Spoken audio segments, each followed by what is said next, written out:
Raquel, sobre a insuficiência renal aguda, qual a definição? Pronto. Insuficiência renal aguda é uma queda abrupta da função renal, né? Então, esse é o reflexo clínico da queda da taxa de filtração glomerular, que geralmente vai causar manifestações clínicas e uma azotemia, né? Um aumento dessas escórias nitrogenadas. Qual o critério clínico mais utilizado atualmente?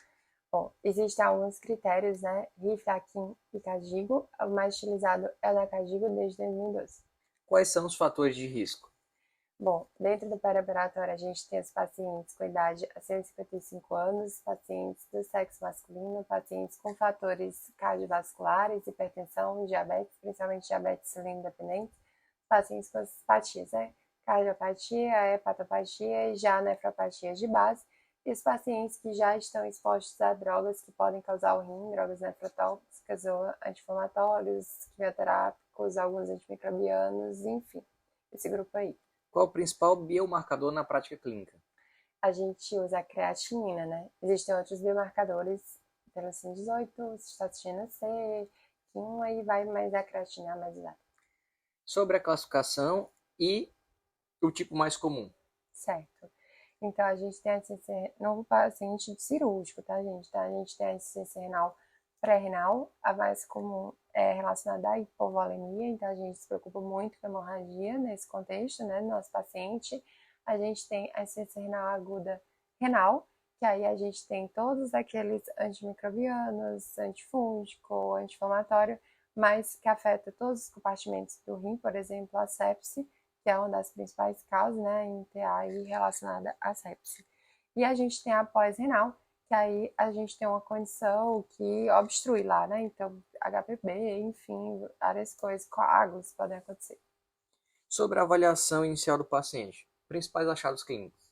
A gente tem que ficar ligado aí com as coisas que vão levar a piora aguda, né? Então, o paciente faz hipervolemia, o paciente pode ter, né, hemorragias pela disfunção plaquetária, pode ter miotoxicidade cardíaca, então evoluir com ECA aguda e pericardite urêmica, o paciente pode ter encefalopatia hepática, o paciente pode ter sangramento tratogastrointestinal, o paciente pode ter arritmias cardíacas, o paciente vai ter alteração do padrão respiratório, respiração de Kussmaul por conta de acidose, então pode ter todas essas coisinhas aí. Quais os exames a solicitar no sangue?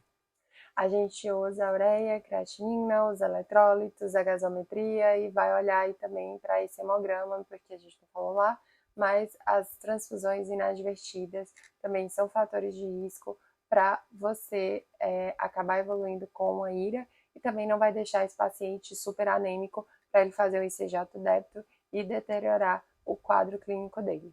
É importante olhar a urina? Muito importante, né? A gente tem aí o sumário e a urinocultura, principalmente no contexto de procedimentos urológicos, né? Então a gente vai ter que ver se esse sumário não tem sinais de ter um sumário ativo, que pode indicar, por exemplo, uma glomerulonefrite. Ou pode aparecer lá cilindrura, enfim, várias coisas que podem sugerir, por exemplo, diagnóstico. Até um eosinófilozinho lá perdido, se você pedir lá. Como prevenir? Bom, a gente previne deixando esse paciente normovolêmico, normoglicêmico, evitando transfusões inadvertidas e evitando deixá-lo também anêmico, tirando as drogas nefrotóxicas, tendo atenção à detecção precoce, né?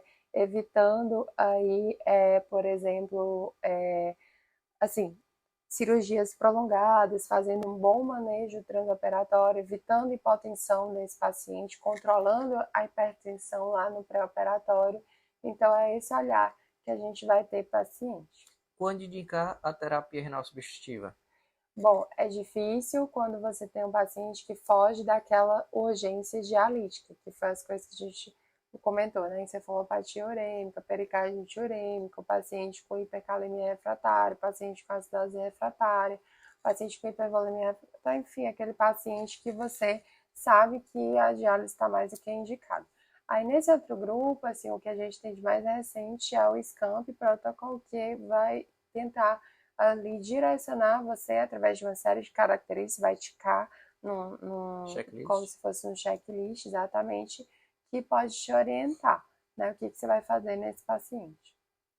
Perfeito. Parabéns, respira. Obrigada. É isso, galera.